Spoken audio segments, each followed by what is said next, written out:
So yeah, my name is Upkar, and I think the fun fact is I try and do Iceman every day. I don't usually get there, but yeah. So I work for IBM, and I am here to talk about serverless. But before we do that, I want to quickly show this. It's a hackathon called Call for Code, and it's in IBM partnership with the Linux Foundation. They ran it last year. And it's for a good cause, so it's for natural disaster recovery, mitigation, preparedness, how to help communities and people in distress. And the first prize last year was $200,000 cash prize for the industry. And then there were a couple of runner prizes as well. So you need to be 18 or older to apply, so it's running this year too. Submission is in July, so if you're interested in this, come talk to me after.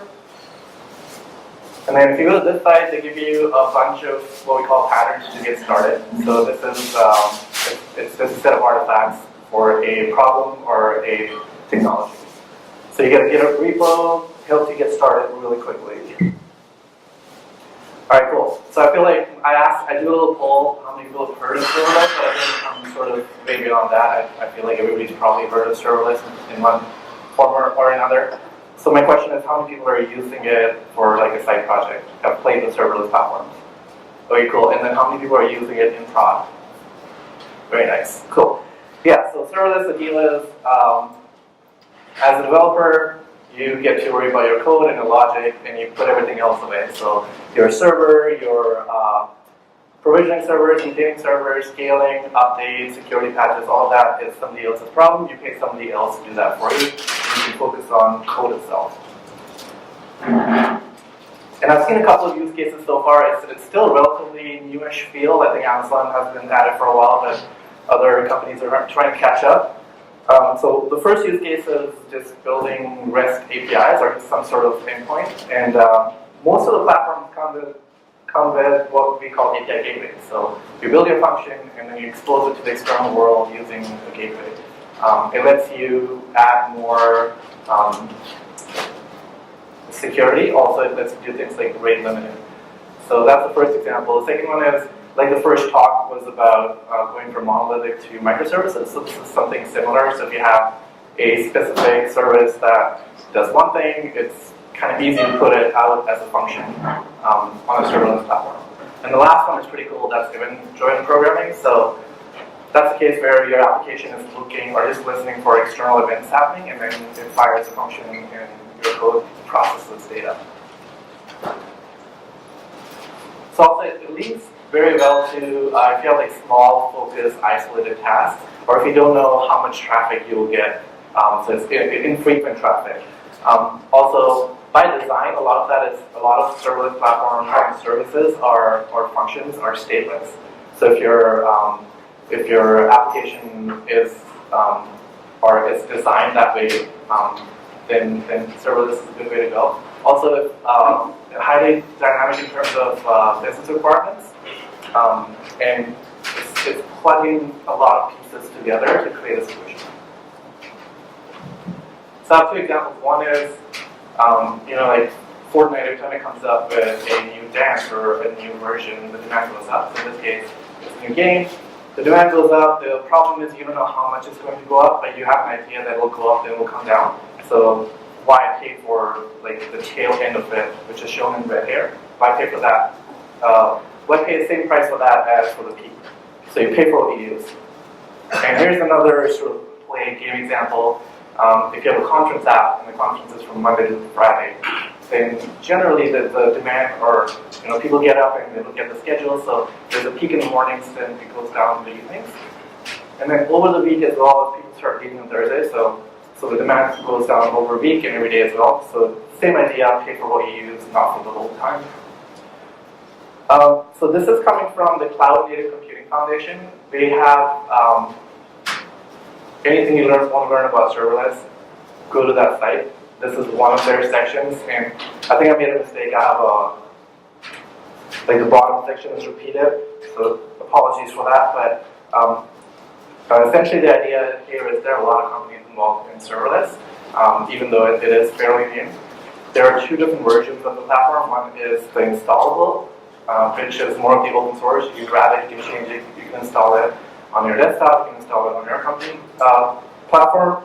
and the other one is hosted, so that is you're paying somebody else to host it for you. So I'm showing my examples on Apache OpenWhisk, which is open source, and then I work for IBM. We take that code base and deploy it as IBM Cloud Functions.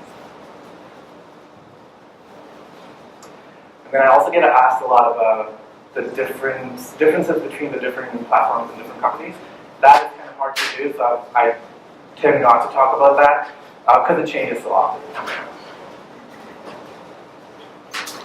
All right, so Apache OpenWhisk, open source software developed by IBM Research a couple of years ago, and then doing it into Apache.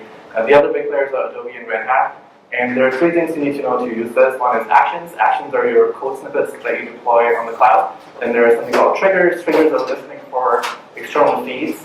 And then you connect your triggers to actions using a rule. So every time something happens, your trigger gets fired. If it's connected to an action, action gets fired. So fairly easy to conceptualize. Here are some examples of what these things could look like. So there's a concept of a package, which is like a module. So you take your actions, triggers, rules, put it all in a package, then you can share that with other people. Examples of triggers could be events happening on GitHub. So if somebody creates a pull request, or somebody sends a Slack message on a certain channel, maybe, or there's a database change. IoT is a big use case as well for serverless. The actions are written in multiple languages. So as you can see, it supports a lot out of the box. Can you see the bottom part of the screen back there? No? I'm going to pull it up.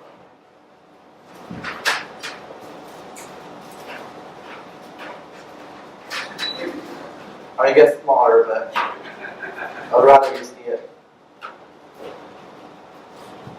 Okay, you'll have to do that. Alright, and then you can, like I said, you can install the open source version on your desk, on your laptop. And this is what comes if you pick Docker as your base to install this.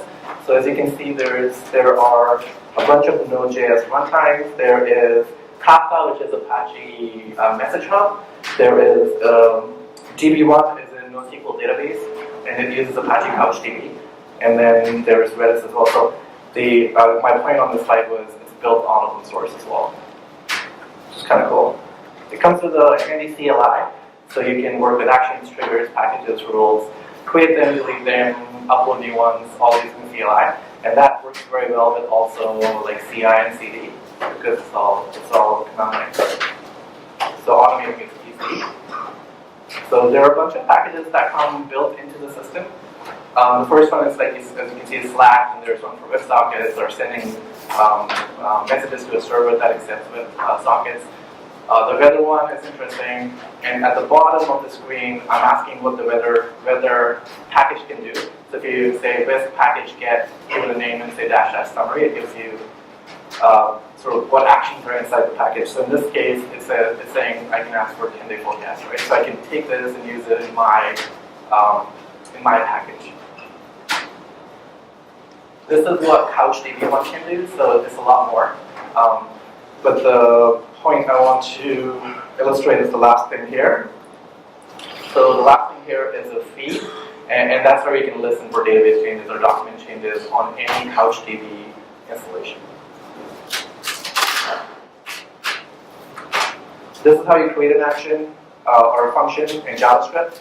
So just three things to keep in mind. One is you need entry points. In this case, it's called main. It could be called something else, but then you'll have to tell it what you call it. Main by default is the default entry point.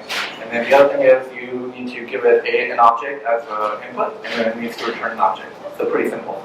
This is how you create one. So Whisk, again, Whisk is the CLI for OpenWhisk. So you say Whisk action create, give it a name, hello.js, tell it where to get the code from, and then tell it the kind of runtime so you can use different versions of Node.js. Then you can say Whisk action list to list all the actions, and this hello.js is the one we just created. This is how you invoke it. So you say Whisk action invoke hello.js, it gives you this long string back, and that's your activation ID. So every action you invoke gives you back an activation ID, which you can use later to look at logs or do whatever you like to do to debug it. It stores things like how long did the action take to start, how long did it take to finish, how much memory it used, so you can look at those things later. If you give it a -r, that means block or wait for the value to come back before exiting the CLI. So in this case, it gives me the JSON object back. This is how you pass in a param, say -p, and then I'm passing in a param called name, and it gets added to the input object in the main function. And then you can list all of the activation IDs. I'm doing that here. And the last part here is kind of cool. You can say whisk activation pull, and now it tails the log file. So if you're deploying and you want to see what's going on the serverless platform, you can use this to tail your logs. This is the other way to create a JavaScript action. So in this case, instead of returning, I'm still returning a dictionary back, or sorry, an object back. But in this case, if I'm doing some async task, then I can return a promise and then resolve and reject, and whatever's inside there gets returned as the action result. All right, so those are like the simple ways to create one action from one file. But then there's also this new sort of concept of composing actions. So now you can take multiple actions, compose them into bigger actions. So in this case, you have to require this npm package called composer, and then what this is saying is use this if method, which takes in 3 arguments. The first one is the condition, and it's like if then else. So the first one's saying create an action called authenticate, and it'll return true if it'll return an object with value equals true or false depending on this condition. And then based on if that's true or false, it'll then call one of these 2 actions. It'll call success or failure. So it's kind of interesting that you can now compose actions into bigger actions.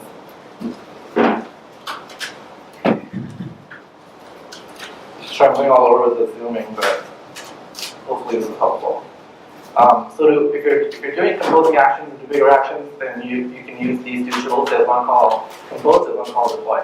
So you compose your demo.js, which was the file we just looked at, this guy here, and then whatever that outputs right into a JSON file, and then I can use the deploy tool to deploy it.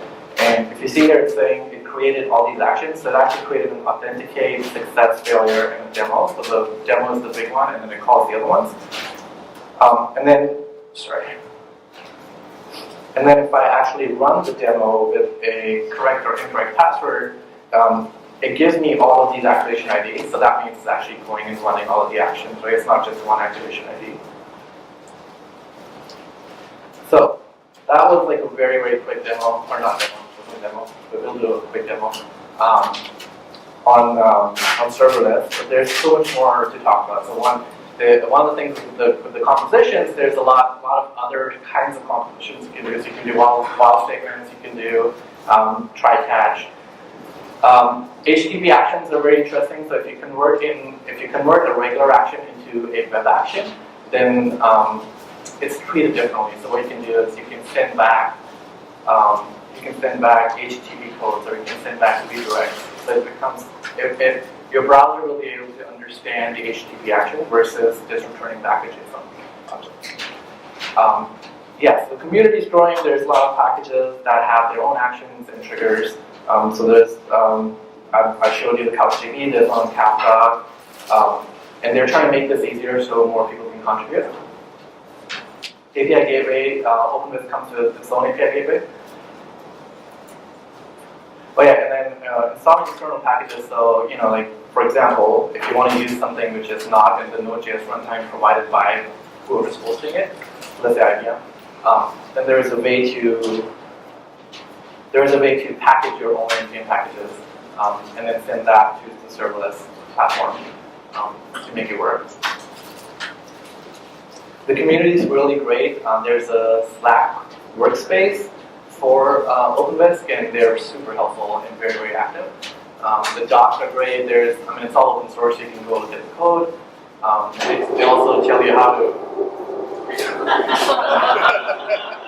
Thank you.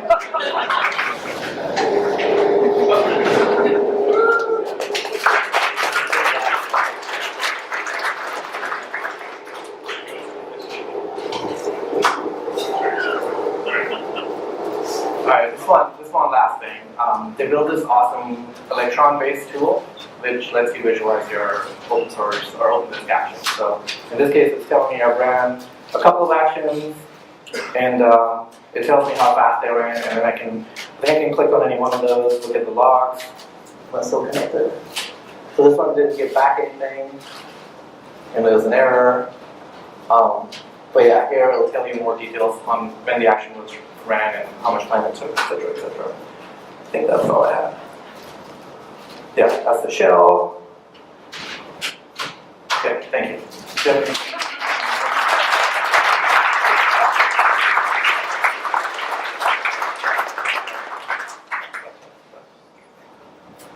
Yeah, what infrastructure OpenWhisk run on, or is it up to you? Yeah, it runs on a bunch. So the one I showed was Docker containers. They're working on the Knative one now. And there's one or two more. There's like OpenStack, and I forget the fourth one. But there's a bunch you can run it on. Or IBM has their hosted version, and the cool thing is IBM uses the head branch of the open source version, so they make no changes. You just use it as it is and contribute back. Adobe has their own version, and Red Hat as well.